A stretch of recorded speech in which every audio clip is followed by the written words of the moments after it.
영어 단어에 보면 크럭스라고 하는 단어가 있습니다. C-R-U-X, 크럭스. 이 단어의 뜻이 뭐냐면 핵심 혹은 가장 중요한 부분이라는 뜻입니다. 이 크럭스라고 하는 단어는요, 라틴어에서부터 파생된 단어인데요. 이 라틴어의 크럭스가 어떤 뜻이냐면 바로 십자가입니다.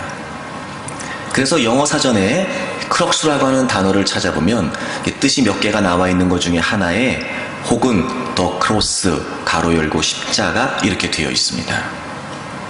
여러분, 왜 가장 핵심, 가장 중요한 부분이란 말이 예수 그리스도의 십자가하고 연관성을 갖게 되는 걸까요? 크럭스라고 하는 말이 왜 핵심이라는 말과 연관성을 갖게 된 걸까요? 바로 예수 그리스도의 십자가가 진정한 역사의 핵심이기 때문에 그렇습니다. 십자가가 없이는 역사의 의미를 밝힐 수 없습니다. 십자가가 없이는 역사의 올바른 방향을 찾는 것도 불가능합니다. 비단 역사뿐만일까요? 저는 우리의 인생 또한 그렇다고 생각합니다. 우리의 삶에서 예수 그리스도의 십자가가 빠져버리면 우리의 삶의 의미를 찾을 수 없습니다. 예수 그리스도의 십자가가 우리의 삶의 중심이 되지 않으면 우리는 우리의 삶의 방향을 찾기가 불가능해집니다. 그러므로 우리의 삶의 중심에는 바로 예수 그리스도의 십자가가 있어야 합니다. 오늘 창세기 12장의 내용은 저와 여러분이 익히 잘 알고 있는 내용입니다. 하나님께서 아브라함을 부르시면서 그에게 주신 메시지를 담고 있습니다. 그리고 4절에는 그 하나님의 말씀을 듣고 아브라함이 순종했다는 내용을 담고 있지요. 사실 여러분, 이 1절부터 4절까지에 나오는 모든 내용은 그 어느 것 하나 빠짐없이 다 소중합니다. 1절도 중요하고 2절도 3절도 4절도 다 중요합니다. 어느 것 하나 소홀히 여길 수 없을 만큼 다 하나하나 중요합니다. 그럼에도 불구하고 여러분, 과연 하나님께서 아브라함에게 1절, 2절, 3절을 말씀하시면서 정작 하고 싶으셨던 핵심적인 말씀은 과연 무엇이었을까요? 1절, 2절, 3절을 하나님이 아브라함에게 말씀하시면서 정말 하나님께서 아브라함에게 주시고 싶으셨던 가장 핵심적인 메시지는 무엇이었을까요?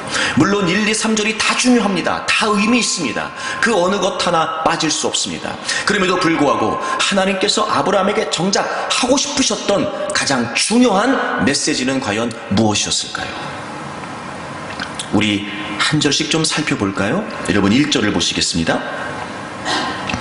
여호와께서 아브라함에게 이르시되 너는 너의 고향과 친척과 아버지의 집을 떠나 내가 내게 보여줄 땅으로 가라. 4절에 보시면 그때 아브라함의 나이가 75세라고 성경은 기록하고 있습니다. 여러분 75세의 나이에 하나님께서 아브라함을 찾아오셔서 다 버리고 떠나라고 말씀하십니다. 여러분 보십시오.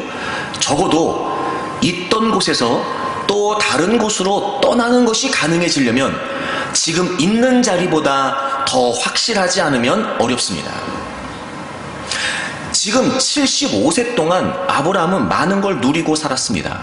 그리고 75세라고 하는 나이는 당시의 기준으로 중년기에 해당됩니다. 중년기. 여러분, 이 중년기는요, 이동을 하고 새로운 그 무엇을 시작하기보다는 있는 자리에서 정착하면서 안정을 추구할 수 있는 그런 시기입니다.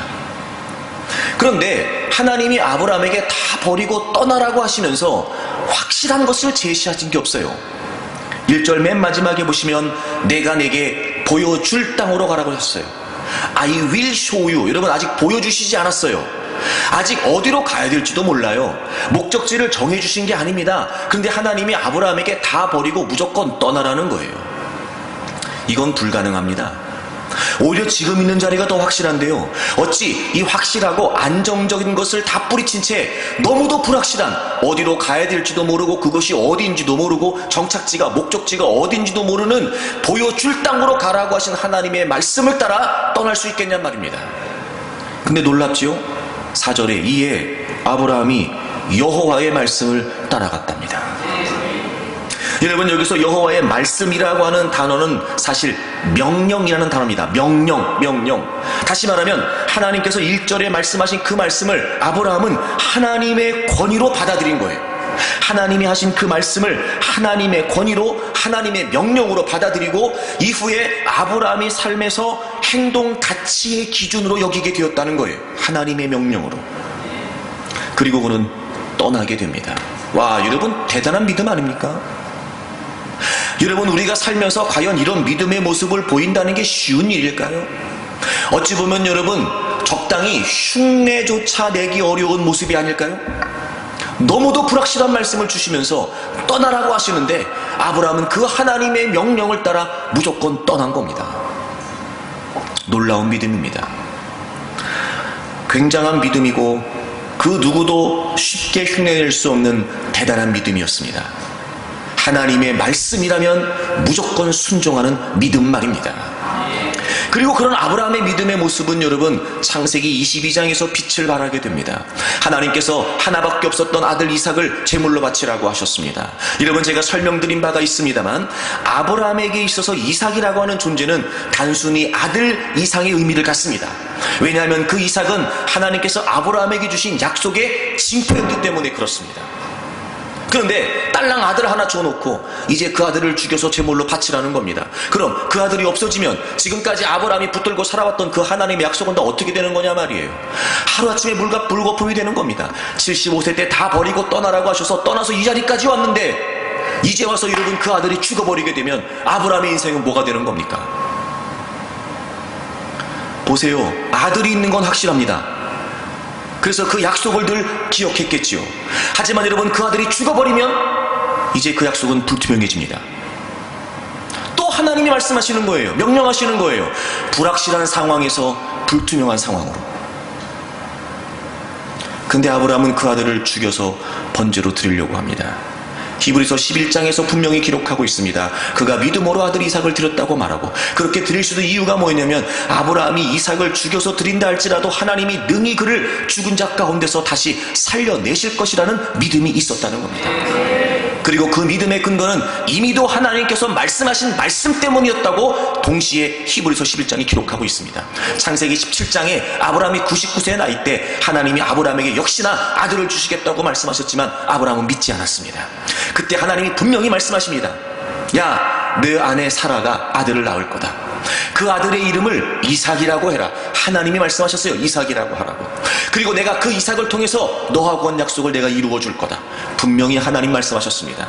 아브라함은 그걸 믿었던 겁니다. 지금 말씀하신 그 어찌 보면 자신이 더 불확실한 상황으로 갈 수밖에 없는 그 상황에서 그가 믿었던 건 그에게 이미 말씀하셨던 하나님의 말씀이었습니다. 분명히 이삭을 통해서 나에게 주신 약속을 이어주시겠다고 말씀하셨으니 나는 비록 이 아들 이삭을 하나님의 명령을 따라 제물로 바쳐 드린다 할지라도 하나님은 그 아들을 다시 살려내셔서 이미 하나님께서 말씀하신 대로 약속하신 대로 그 아들 이삭을 통해서 나에게 주신 약속을 이어가실 것이다. 역시나 그는 하나님의 말씀을 믿고 순종했던 겁니다. 갈 바를 알지 못했으나 하나님의 말씀을 믿고 순종했던 것처럼 그는 역시나 불투명한 상황이 될 게 뻔했으나 지금까지 해왔던 자신의 모든 인생이 불투명한 인생으로 밖에 전락할 수밖에 없는 상황이었으나 역시나 그는 하나님의 말씀을 믿고 순종했던 겁니다. 사랑하는 여러분, 저는 여러분의 믿음이 그런 믿음이 되기를 바랍니다.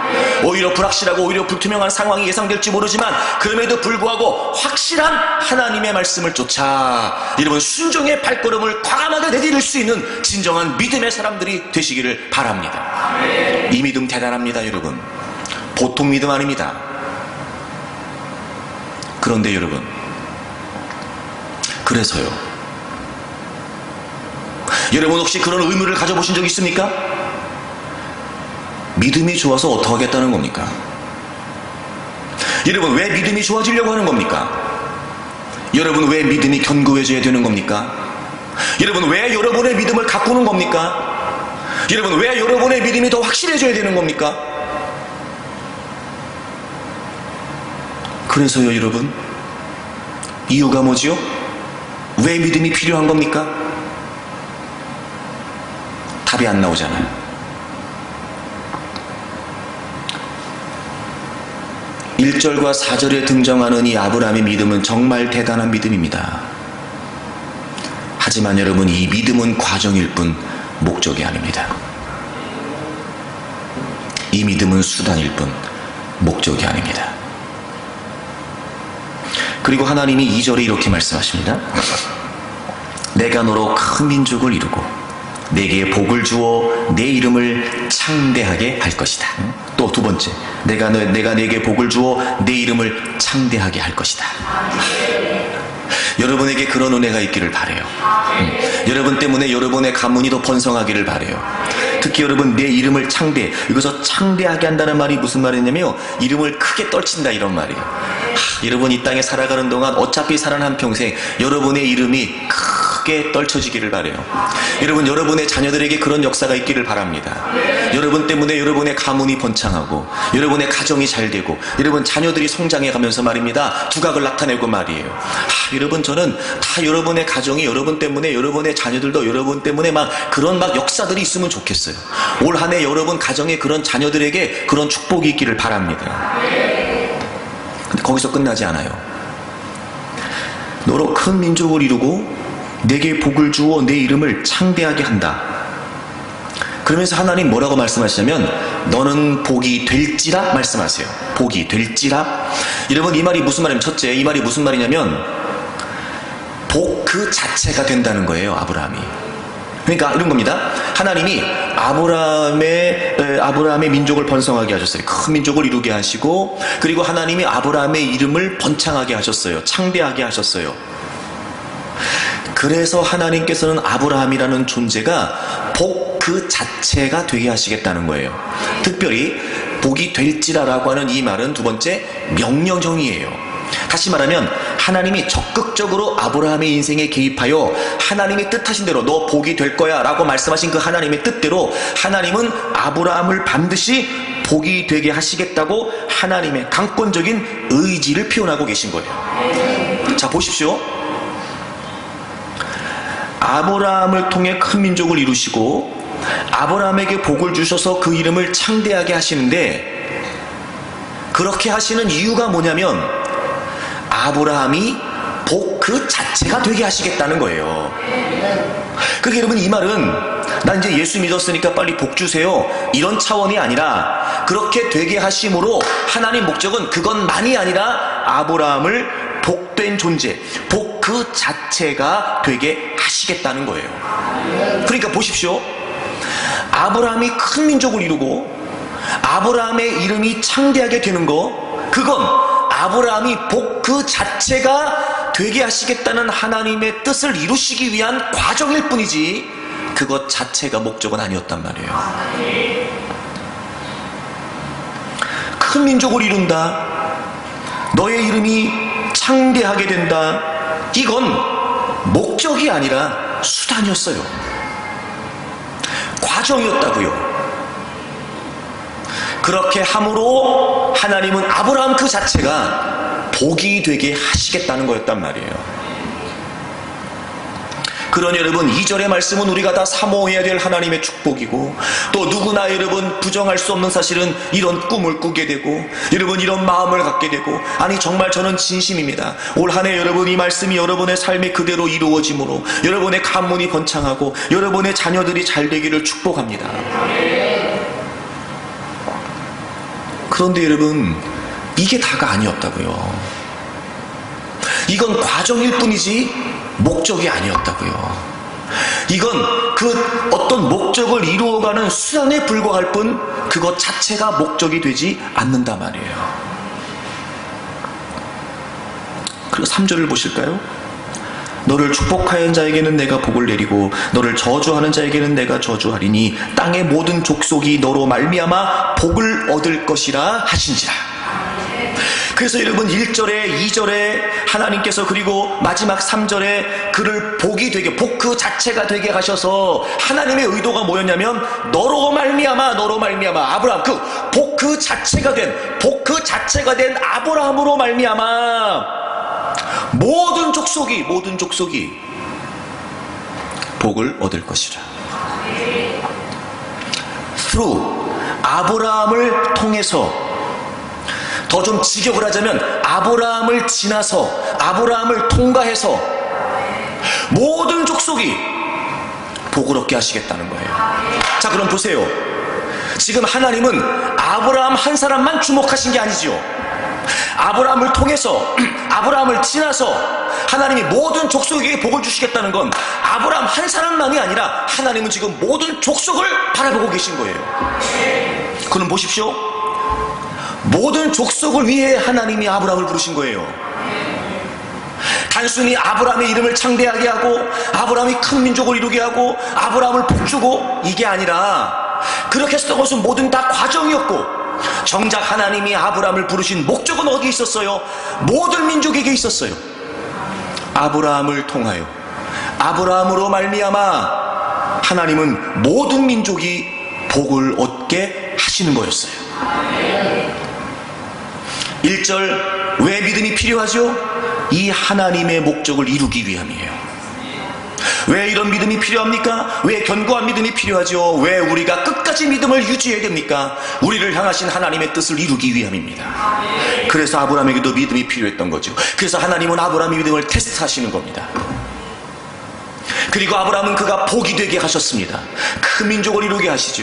그리고 그의 이름을 크게 창대케 하셨습니다. 그건 다 수단이고 과정일 뿐 목적이 아니었습니다.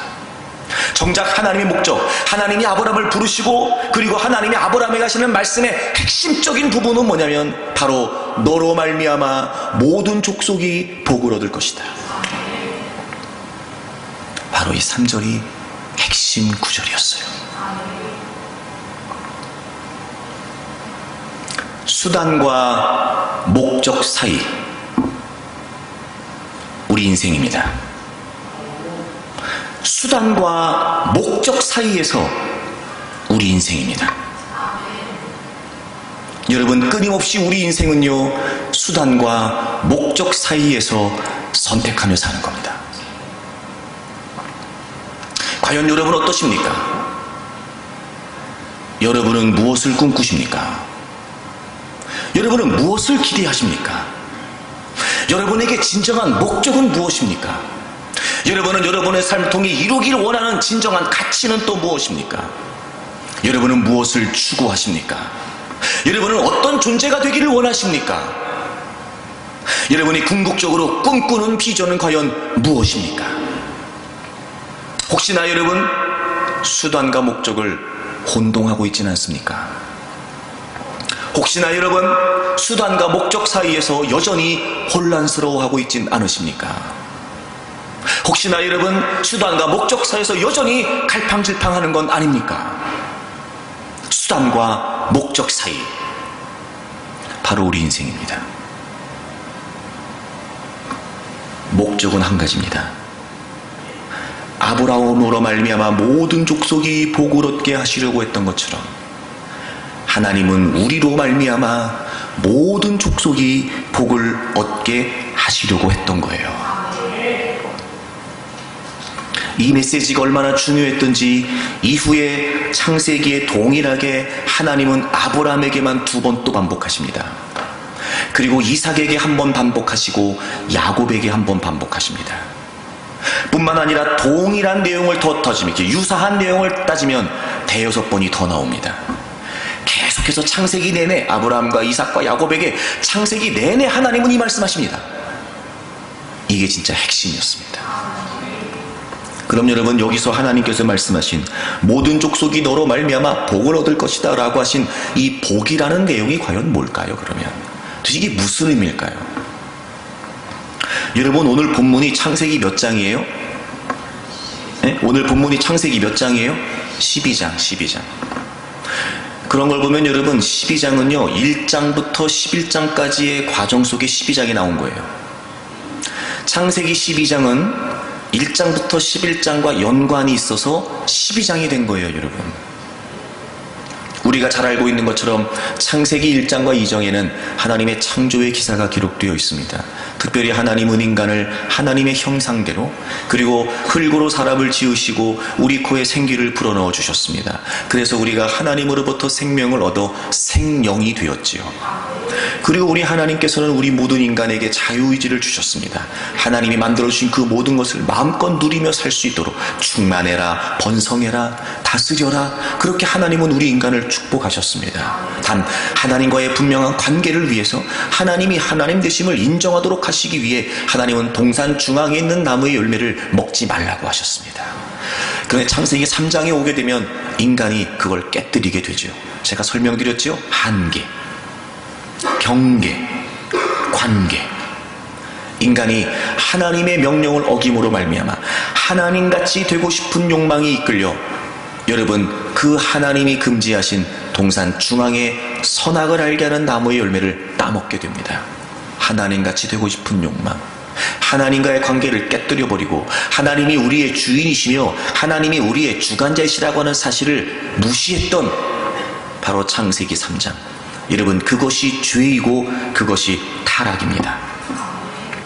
그리고 창세기 4장에 오게 되면 그 하나님같이 되고 싶었던 욕망, 하나님처럼 살고 싶었던 욕망의 대표적인 사례가, 본질적인 사례가 등장합니다.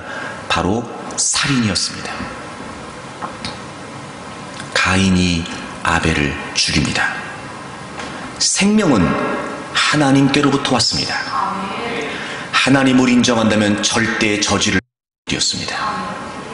하나님같이 되고 싶었던 인간이 결과적으로 하나님으로부터 주어진 생명 또한 자신 마음대로 하려고 하는 겁니다. 살인이 저지러집니다. 그리고 5장에 오게 되면 5장을 찾아보세요. 분명히 1절에는 이것은 아담의 계보를 적은 책이니라 하나님이 사람을 창조하실 때 하나님의 모양대로 지으셨어요. 1장과 2장에 나와 있는 내용과 동일합니다. 그런데 3절을 보시게 되면 아담은 130세에 자기의 모양 곧 자기의 형상과 같은 아들을 낳습니다. 여러분 하나님의 형상대로 하나님의 모양대로 지어진 우리 인간입니다. 근데 아담과 하와가 타락을 하죠. 하나님의 형상을 잃어버렸습니다. 그래서 그 이후에 아담은 하나님의 형상 하나님의 모양이 아니라 타락한 형상대로 자기의 모양 자기의 형상대로 아들을 낳습니다. 그리고 창세기 6장을 가게 되면 대표적인 인간의 모습이 이랬습니다. 창세기 6장 보세요. 5절입니다. 여러분 5절을 보세요. 여호와께서 사람의 죄악이 세상에 가득함과, 여러분 죄악이 가득했다는 게 무슨 말이냐고 보세요.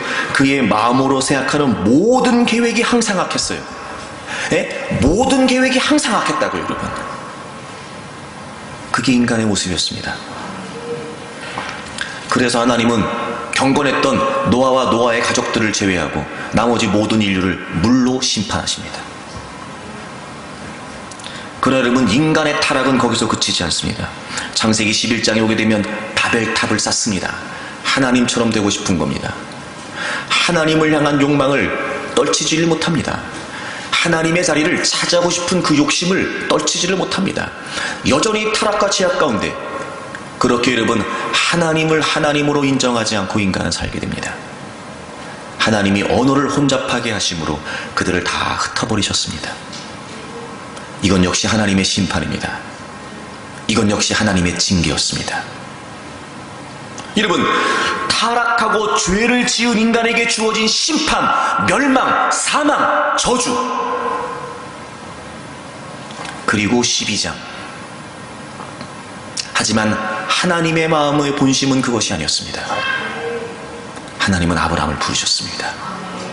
그리고 그 아브라함으로 말미암아 하나님의 심판과 하나님의 멸망 가운데 있었던 모든 족속이 복을 얻게 하고 싶으셨던 겁니다.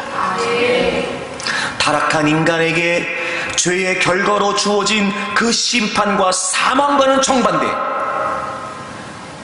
아브라함을 통해 이스라엘의 민족을 형성하시고 그 이스라엘을 통해 예수 그리스도가 이 땅에 오심으로 말미암아 이제 타락한 모든 인류가 죄의 사망, 죄의 결과, 그 저주와 심판 가운데 있었던 모든 인류가 다시 하나님께로 돌아오게 하고 싶으셨던 겁니다. 인간은 하나님을 무시하고, 인간은 하나님을 멀리하고, 그리고 인간은 하나님을 인정하지 않고 떠났지만 하나님께서는 그들을 다시 하나님께로 돌아오게 하시겠다는 겁니다. 그러므로 하나님께서 창세기 12장 3절에서 아브라함을 부르시면서 내가 너로 말미암아 모든 족속이 복을 얻게 하시겠다라고 하신 그 복이라고 하는 말씀은 단순히 현세적인 물질적인 복을 의미하는 것이 아니라 죄와 사망과 저주 가운데 있었던 인간이 다시 하나님께로 돌아오게 하시는 진정한 축복, 바로 복음을 의미하는 거였습니다. 그게 목적이었습니다. 그게 목적이었습니다. 수단과 목적 사이, 여러분 어떠십니까? 여러분은 진정한 목적을 추구하고 계십니까? 하나님께서 여러분을 부르신 그 목적을 따라 살고 계십니까? 하나님이 여러분을 부르신 그 분명한 비전, 여러분으로 말미암아 모든 족속이 복을 얻게 하시겠다고 하셨던 그 분명한 하나님의 비전을 꾸고 계십니까? 그 하나님의 비전을 품고 계십니까? 그래서 우리는 더 견고한 믿음이 필요하고, 그래서 하나님 말씀을 따라 끊임없이 하나님의 이끄심을 받아야 되며, 그래서 마침내 궁극적으로 나로 말미암아 모든 족속이 복을 얻게 하시기를 원하신 하나님의 뜻을 이루어드리기 위해 우리는 끝까지 믿음을 지켜야 되는 겁니다. 물론 여러분, 우리는 더 큰 민족이 되어야 됩니다. 여러분, 우리는 더 창대하게 되어야 됩니다. 우리의 자손들이, 여러분 자자손손, 우리의 다음 세대가, 그리고 우리의 세대가 하나님께서 우리를 통해 모든 족속을 향할 수 있도록 우리는 여러분 더 잘 되어야 됩니다. 물론입니다. 하지만 여러분, 그건 수단일 뿐 목적일 수 없습니다. 잊지 마십시오. 수단과 목적 사이에서 여러분, 우리의 인생이 수단으로 흘러가게 되면 비참한 인생이 됩니다. 올 한 해 여러분들은 어떤 꿈을 꾸십니까? 올 한 해 여러분들은 어떤 기대가 있으십니까? 수단과 목적 사이. 그래서 하나님께서 아브라함을 부르셨습니다. 그런데 아브라함으로부터 비롯된 그 모든 이스라엘 족속은 하나님이 그들을 택하신 근본적인 이유를 잊게 됩니다. 그래서 그들은 하나님이 그들을 왜 부르셨는지를 계속해서 말씀해 주셨음에도 불구하고 그들은 그것을 망각하고 삽니다. 하지만 계속해서 하나님은 이스라엘 백성들에게 하나님의 시선과 하나님의 마음은 그들을 향하여 뿐만이 아니라 모든 민족과 열방을 향하고 있다는 걸 말씀해 주십니다. 여러분, 출애굽기 19장을 가볼까요? 하나님께서 이스라엘 백성들을 출애굽하시고 난 이후에 신의 산으로 이끄십니다. 그리고 그들에게 율법을 주시면서 이렇게 말씀하세요. 19장 4절을 보세요. 내가 애굽 사람에게 어떻게 행하였음과 내가 어떻게 독수리 날개로 너희를 업어 내게로 인도하였음을 너희가 보았느니라. 여러분, 출애굽의 역사는 전적인 하나님의 능력과 은혜였습니다. 5절입니다. 세계가 다 내게 속하였나니. 여러분, 하나님은 모든 민족과 열방을 한 번도 포기하신 적이 없습니다. 물론 이스라엘은 하나님께 속한 족속입니다. 물론이지요. 하지만 이스라엘만이 아닙니다. 하나님이 분명히 그들에게 말씀하십니다. 세계가 다 내게 속했다. 그리고 이렇게 말씀하시죠. 너희가 내 말을 잘 듣고 내 언약을 지키면 너희는 모든 민족 중에서 내 소유가 될 것이다. 그리고 6절에 이렇게 말씀하세요. 너희가 내게 대하여 제사장 나라가 된다. 제사장 나라. 여러분, 여기서 제사장 나라라고 하는 말은 바로 이 구약시대에 있었던 제사장의 위치와 역할을 의미합니다. 제사장의 역할은, 위치는 하나님과 이스라엘 백성들 사이의 중재 역할이었습니다. 하나님은 이제 그 이스라엘을 제사장 나라로 부르셨습니다. 세계가 다 하나님께 속했습니다. 그런데 하나님의 뜻은 바로 그 이스라엘이 중재가 되어 이스라엘이 제사장의 역할을 하므로 이스라엘을 통해 모든 족속이 하나님께로 돌아오기를 원하셨던 겁니다. 그래서 하나님이 이스라엘을 부르신 겁니다. 제가 누차 여러분에게 설명드렸습니다만 여러분, 구약 성경에서 가장 대표적인 구원의 예시가 출애굽이라고 말씀드렸습니다. 여러분, 하나님이 우리를 구원하셨습니다. 전적인 하나님의 은혜였습니다. 세계가 다 하나님께 속했습니다. 하나님이 우리를 부르셨습니다. 왜요? 제사장으로 부르셨어요. 베드로전서 2장에 있는 것처럼 왕 같은 제사장, 하나님이 우리를 제사장으로 부르셨어요. 그 말이 무슨 말이에요? 모든 민족과 열방을 향하셨던 이 하나님의 마음, 여러분, 이제 우리가 통로가 되어, 우리가 중재자가 되어, 하나님이 원하시는 모든 족속이 하나님께로 돌아오기를 원하는 그 뜻이 우리가 아직도 믿지 않는 불신자들과 하나님 사이에서 그들이 하나님께로 돌아오도록 제사장의 역할을 감당하라는 거였습니다. 그런데 여러분, 이스라엘 백성들은 여전히 듣지 않습니다. 모든 열방이 하나님께 나오는 통로로 이스라엘을 선택하셨음에도 불구하고 이스라엘은 자신들만이 특별한 하나님의 백성이라고 생각했습니다. 그래서 그들은 급기야 선민 사상에 빠져버리게 되죠. 자신들에게만 하나님입니다. 하나님은 자신들에게만 하나님이었던 겁니다. 그리고 오히려 다른 민족과 족속들을 그들은 소중히 여기지 않습니다. 하나님은 거듭 그것이 그들을 부르신 목적이 아니라는 사실을 말씀해 주셨지만 이스라엘 백성들은 귀를 막고 듣지 않습니다. 여러분, 이런 하나님의 마음이 대표적으로 드러난 내용이 바로 요나서입니다. 하나님은 요나에게 니느웨에 가서 하나님의 말씀을 전하라고 말씀하셨습니다. 근데 요나는 니느웨로 가는 게 싫었습니다. 다시스로 가는 배를 타지요. 그 배가 풍랑해, 그래서 요나가 바다에 빠지고 그리고 고기 뱃속에 들어가게 됩니다. 요나는 자신의 의지와 상관없이 니느웨에 토해지게 됩니다. 그리고 그는 어쩔 수 없다 생각하여 거기서 하나님의 말씀을 전하게 되고 그 니느웨에 있었던 백성들이 요나의 말씀을 듣고 요나를 통한 하나님의 말씀을 듣고 회개하고 돌아오는 역사가 일어나게 됩니다. 그럼에도 불구하고 요나는 그렇게 하나님의 말씀에 겉으로는 순종한 것처럼 보여줬으나 사실 진짜 순종했던 건 아니었습니다. 이해가 되는 부분이기도 합니다. 왜냐하면 여러분, 니느웨는 아수르의 수도였습니다. 요나서의 그 시점부터 시작해서 약 50여 년 정도 후가 되면 바로 북이스라엘이 그 아수르에 의해 멸망됩니다. 하나님은 북이스라엘을 심판하시는 도구로 아수르를 사용하신 겁니다.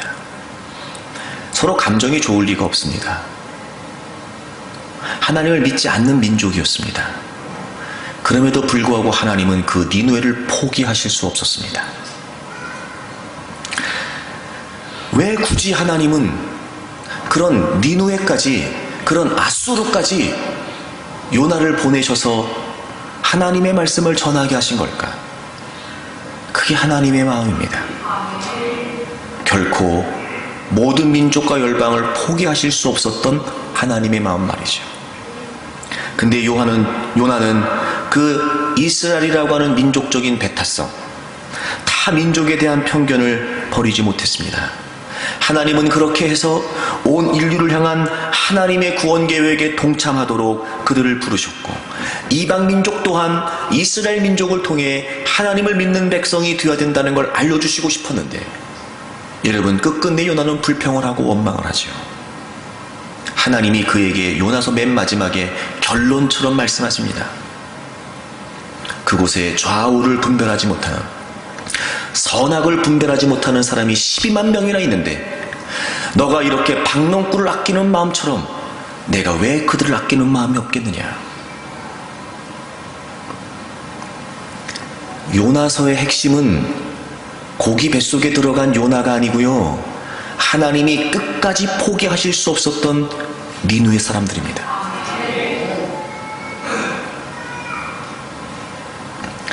여러분, 우리도 별반 다르지 않은 것 같습니다. 이렇게까지 하나님은 모든 민족과 열방을 포기하신 적이 없는데 우리는 이제 내가 예수님 믿었으니까 됐다는 겁니다. 나만 예수 믿고 천국 가면 된다는 겁니다. 그리고 나만 잘 되면 되는 겁니다. 그게 온통 하나님을 부르는 이유입니다. 내가 더 많이 가져야 되고, 내가 더 높은 위치에 올라가야 되고, 내가 더 편안해져야 되고, 내가 더 순탄해져야 되고, 온통 우리의 목적은 그겁니다, 여러분. 아니요, 여러분, 그렇지 않습니다. 어쩌면 지금 우리가 요나처럼 살고 있는지 몰라요. 여전히 하나님의 마음은 깨닫지 못한 채, 여전히 하나님의 시선은 깨닫지 못한 채 우리는 여러분 너무도 배타적으로 신앙생활하고 있는 겁니다. 수단과 목적 사이에서 말이죠. 그리고 결코 목적이 될 수 없는 것을 목적으로 삼아 수단과 목적을 혼동해가면서 우리는 하나님의 이름을 부르는 겁니다. 그렇지 않습니다, 여러분. 하나님이 우리를 부르신 목적은 분명합니다. 하나님이 우리를 선택하신 이유는 분명합니다. 여러분, 예수님의 마지막 사역이 뭡니까? 예수님의 마지막 사역, 이 땅에서 지상에서 하셨던 예수님의 마지막 사역이 무엇입니까? 자, 누가복음 24장을 찾아보세요. 46절부터 보겠습니다. 또 이르시되, 주님이 말씀하세요. 또 이르시되, 이같이 그리스도가 고난을 받고 제3일에 죽은 자 가운데서 살아날 것과, 그 다음 보세요. 또 그의 이름으로 죄의 사함을 받게 하는 회개가 예루살렘에서 시작하여 모든 족속에게 전파될 것이 기록되었으니 너희는 이 모든 일의 증인이라. 지상에서 예수 그리스도의 마지막 사역은 위임입니다. 위임. 예수님이 우리를 부르신 이유는 분명합니다. 이제 예수님께서 십자가에서 죽으시고 부활하심으로 모든 인류가 구원받을 수 있는 길을 완성해 주셨습니다. 누구든지 그분의 이름으로 회개하면 용서를 받고 그리고 하나님의 자녀가 될 수 있습니다. 바로 이 예수 그리스도께서 이루어 주신 이 분명한 구원의 길, 이 복음이 모든 족속에게 전파되어야 될 것이다 라고 말씀하시면서 이 모든 일에 너희들이 증인이라고 말씀하셨습니다. 바로 그 예수 그리스도의 복음, 그 예수 그리스도의 십자가가 우리에게 위임된 것입니다. 그것이 우리의 목적이 되어야 됩니다. 그것이 우리가 이 땅에 존재하는 유일한 목적이 되어야 됩니다. 다른 것들은 다 그 목적을 위한 수단이고 과정일 뿐, 그 어느 것도 목적일 수 없습니다. 여러분, 고린도후서를 찾아보실까요? 보다 더 직접적으로 고린도후서 5장을 보세요. 17절부터 보겠습니다. 그런즉 누구든지 그리스도 안에 있으면 새로운 피조물이라 이전 것은 지나갔으니 보라 새 것이 되었도다. 여러분, 이제 우리는 예수 그리스도 안에 있기 때문에 새로운 존재가 되었습니다. 새로운 존재. 그리고 18절에 보세요. 모든 것이 하나님께로서 났다. 그렇지 여러분, 구원의 역사는 하나님으로부터 시작됐습니다. 예수 그리스도께서 하나님 말씀에 순종하셨지요. 이 모든 것은 하나님의 뜻이었습니다. 그리고 우리가 예수 그리스도 안에 새로운 존재가 되었습니다. 여러분, 이 모든 것은 하나님께로부터 났습니다. 그가 그리스도로 말미암아 우리를 자기와 화목하게 하셨습니다. 바로 예수 그리스도 때문에 우리는 이제 하나님께 나아갈 수 있게 됐죠. 예수님 때문에 우리와 하나님이 화목하게 됐습니다. 여러분, 그게 끝이 아닙니다. 또 그리스도로 말미암아 우리를 자기와 화목하게 하시고 또 하나님께서 우리에게, 여기서 우리는 모든 그리스도인들을 말합니다, 우리에게 화목하게 하는 직분을 주셨답니다. 여러분, 오늘날 예수 그리스도를 믿는 저와 여러분에게 주어진 직분이 뭔지 아십니까? 바로 화목하게 하는 직책입니다. 우리가 예수 그리스도로 말미암아 깨어진 하나님과의 관계가 회복되므로 여러분, 우리와 하나님 사이가 화목하게 된 것처럼 아직도 예수 그리스도를 믿지 않는, 아직도 예수님을 알지 못하는, 그래서 여전히 하나님과의 관계가 깨어져 있는 그들이 예수 그리스도로 말미암아 하나님께 돌아와 하나님과 화목하게 되기 위해 여러분, 우리에게 그 직분을 주셨다는 겁니다. 이게 여러분 우리의 목적입니다. 화목하게 하신 것뿐만 아니라 우리에게 화목하게 하시는 직분도 주셨습니다. 우리를 부르신 이유는 분명합니다. 그리고 하나님께서는 그 위대한 하나님의 뜻, 이 원대한 이 전 우주적인 하나님의 역사를 이루어 가시기 위해 개인을 쓰시는 것이 아니라 바로 예수 그리스도를 믿고 하나님의 성전된 자들을 모셔서 교회 공동체를 이루어 주셨습니다. 에베소서 3장을 보겠습니다. 3장 9절부터 보시면 영원부터 만물을 창조하신 하나님 속에 감추어졌던 비밀의 경륜이, 여기에서 이 감추어졌던이라고 하는 말은 하나님의 계획, 그 하나님 속에 감추어졌던 비밀의 경륜이라고 하는 말은 하나님의 구원 계획을 말해요. 하나님의 구원 계획, 그 하나님의 구원의 뜻, 그것이 어떠한 것을 드러내게 하려 하심이라. 어떻게 드러내시냐면요, 10절 이는 이제 교회로 말미암아, 교회 공동체로 말미암아 하늘에 있는 통치자들과 권세들에게 하나님의 각종 지혜를 알게 하려 하심이니, 곧 영원부터 우리 주 예수 그리스도 안에서 예정하신 뜻대로 하신 것이다. 여기서 11절에 나오는 영원이라고 하는 말은 창세 이전의 영원을 말하는 게 아니고요, 모든 세대를 말해요. All ages, 모든 세대를 말해요. 그 모든 세대들, 하나님께서는 모든 세대들을 통해서 하나님의 위대한 목적을 바라보고 계셨습니다. 바로 구원입니다. 예수 그리스도를 통해서 계획하신, 예수 그리스도께서 오심으로 완성해 주신 바로 그 구원의 역사, 바로 그 구원의 길, 바로 그것을 하나님은 모든 세대를 통해 바라보고 계셨던 겁니다. 모든 민족과 열방을 하나님은 포기하신 적이 없습니다. 그리고 이제 우리를 교회 공동체의 지체들로 불러주셨습니다. 그러므로 우리의 개인의 목적 또한 모든 민족과 열방이고, 그런 우리가 모인 교회 공동체의 분명한 목적 또한 모든 민족과 열방입니다. 우리로 말미암아, 나로 말미암아, 우리로 말미암아 모든 족속이 구원의 은혜를 누리는 것입니다. 그런데 우리는 항상 수단과 목적 사이에서 갈등합니다. 그래서 지난번에 말씀드렸지요. 수단과 목적이 혼동될 만큼 여러분, 우리의 삶에 있어 필요의 문제는 정말 지대한 영향력을 갖습니다. 그래서 하나님이 약속해 주셨어요. 너희는 먼저 그의 나라와 의를 구하라. 그리하면 이 모든 것을 너희에게 더해 주실 것이다. Be given to you. 여러분 잊지 마십시오. 필요는 구하는 게 아니라, 필요는 우리가 구해서 얻는 것이 아니라 하나님께서 더해 주시는 거예요. 우리는 우리의 몫을 하면 됩니다. 즉 수단을 목적으로 살면 안 됩니다. 목적을 목적으로 살아야 됩니다. 나로 말미암아 모든 민족과 열방이 하나님께로 돌아오는, 우리 교회 공동체로 말미암아 모든 민족과 열방이 하나님께로 돌아오는 우리의 진정한 목적을 위해 살면 하나님은 우리의 수단을 책임져 주십니다. 우리의 생존의 필요를 하나님께서 책임져 주십니다. 우리에게 가장 좋은 것으로 주시는 선하신 아버지께서 분명히 우리를 책임져 주십니다. 그러니 우리의 인생을 바라보는 우리의 관점은 거기에 있으면 안 됩니다. 여러분, 보다 더 큰 하나님의 계획, 이 분명한 구속사의 관점으로 여러분 역사를, 그리고 우리의 삶을, 크록스 예수 그리스도의 십자가가 바로 역사의 중심이고 우리 삶의 중심이어야 됩니다. 그래서 여러분, 이 분명한 예수 그리스도의 십자가와 이 분명한 복음이 우리의 삶의 중심에 있을 때 어떤 어려움과 어떤 시련과 어떤 고난을 만나도 결코 우리의 인생이 흔들리지 않는 것입니다. 그런데 우리는 이 분명한 하나님의 시간표의 관점이 없습니다. 이 세상은 마지막을 향해서 갑니다. 복음이 모든 민족에게 전해지면 그때가 끝입니다. 여러분, 끝이 있습니다. 끝이 있습니다. 우리의 시간은, 우리가 지금 살아가고 있는 물리적인 시간은 끝을 향해 가고 있습니다. 땅 끝까지 복음이 증거되면 끝입니다. 우리는 그 끝을 향해 가고 있는 역사에 지금 한 시점에 놓여져 있는 사람들입니다. 여러분 보세요.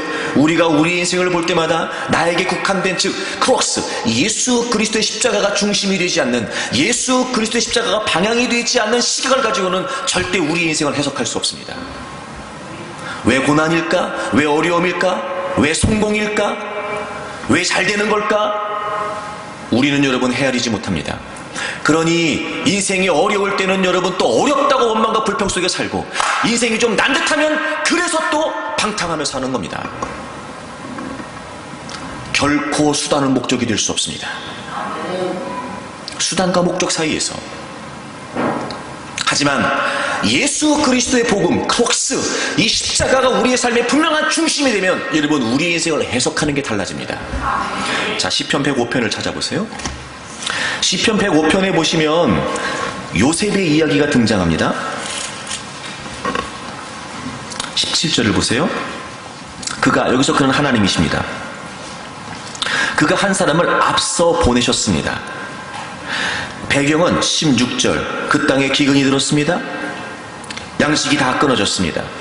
그때 하나님께서 그를 한 사람을 앞서 보내셨습니다. 요셉입니다. 종으로 팔렸습니다. 18절에 보시면 발에 착고를 차고 그의 몸은 쇠사슬에 매였습니다. 하나님의 말씀이 응할 때까지였습니다. 여러분, 종으로 팔려갔습니다. 그런데 종으로 팔려간 것이 아니라 하나님이 그를 앞서 보내신 거랍니다. 하나님이 보내신 거예요. 종으로 팔려간 게 아니죠. 다르죠, 여러분, 해석이.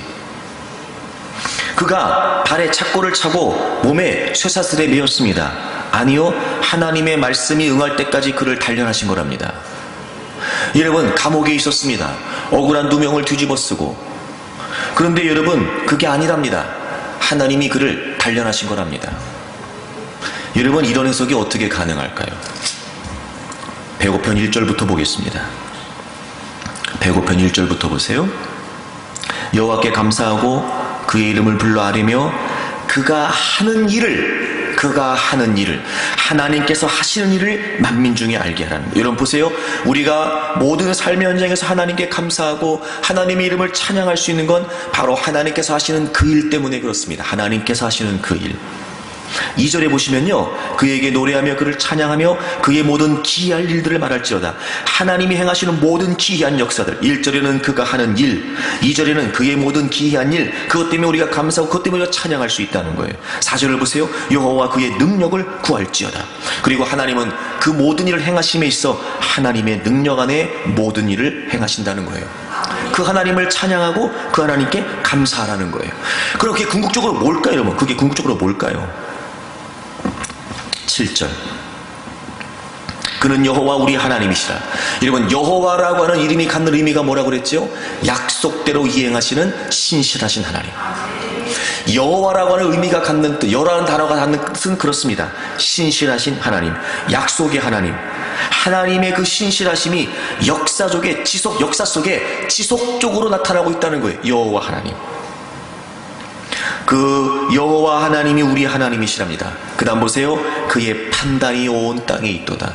여기서 이 판단이라고 하는 말은 재판 혹은 판결이라고 하는 뜻인데, 여기서 뭘 의미하냐면요, 하나님의 공의로우심을 말해요. 하나님의 공의로우심. 그 하나님의 공의가 온 땅에 퍼졌다는 거예요. 여러분, 이게 무슨 말이겠어요? 하나님께서 이스라엘과 맺으신 그 언약을 신실하게 이행하심으로 이스라엘뿐만이 아니라 온 세상에 그 하나님의 공의로우심이 온 세상 사람들에게 하나님의 공의로우심의 영향력이 미쳐지게 된다는 거예요. 여러분, 하나님의 공의로우심이 뭐예요? 십자가예요. 하나님의 공의가 뭐예요? 십자가입니다. 그러니까 하나님은 어떻게 하나님의 역사를 어떻게 경영해 가시냐면 딱 하나예요. 십자가.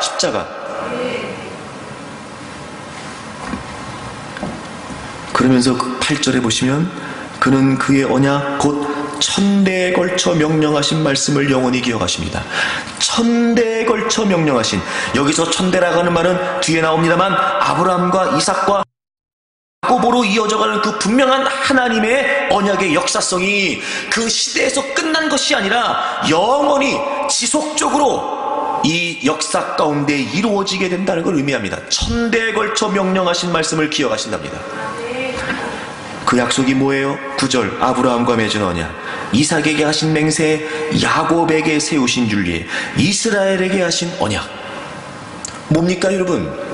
아브라함을 통해, 야곱을 통해, 이삭을 통해, 야곱을 통해, 이스라엘을 통해, 예수 그리스도를 통해 땅 끝까지 복음이 증거되기를 원하셨던 그 하나님의 마음,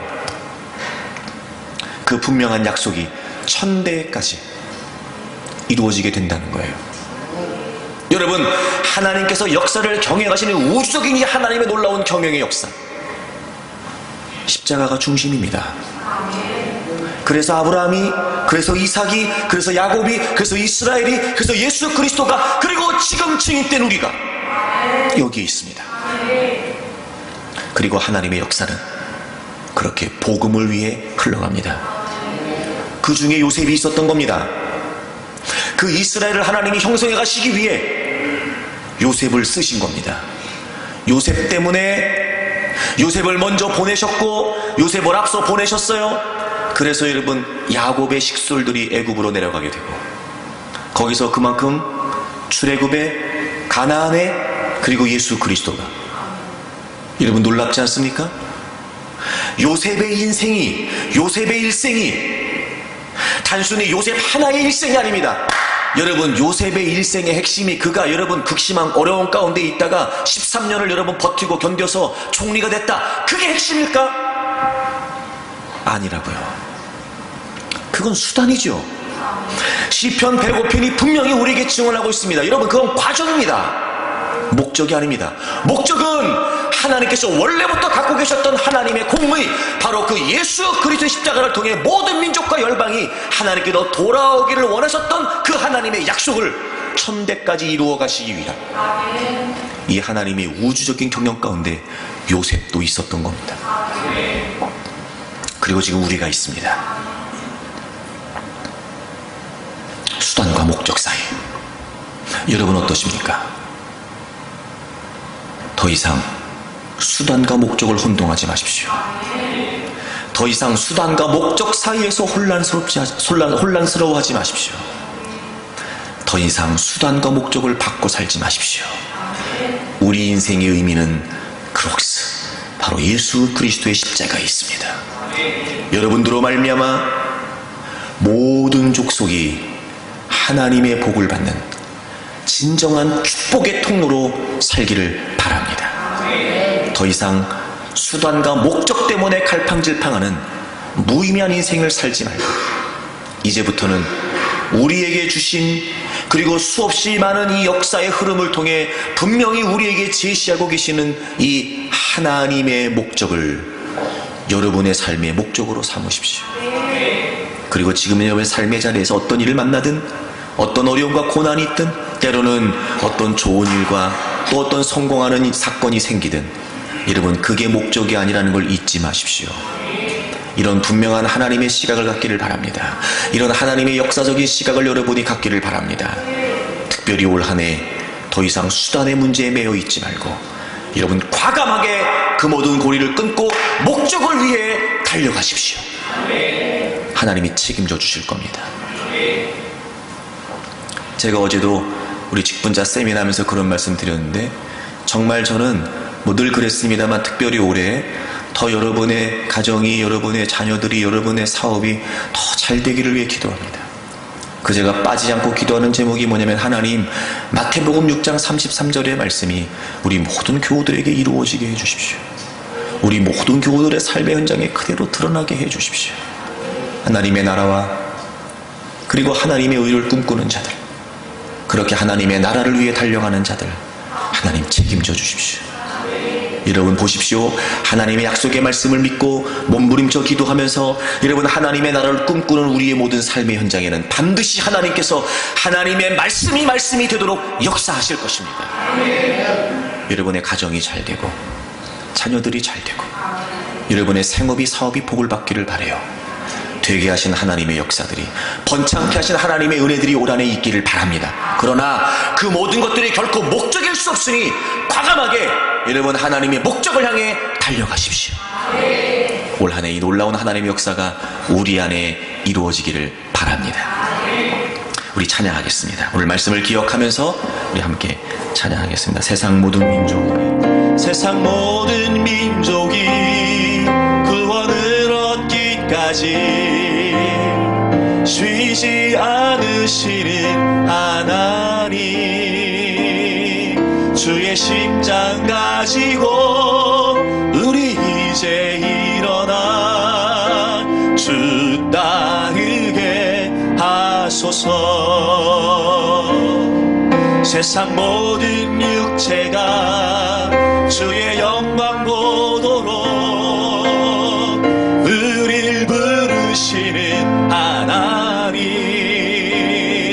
주의 손과 발 되어 세상을 치유하며 주섭기에 하소서. 물이 바다 높음같이, 물이 바다 높음같이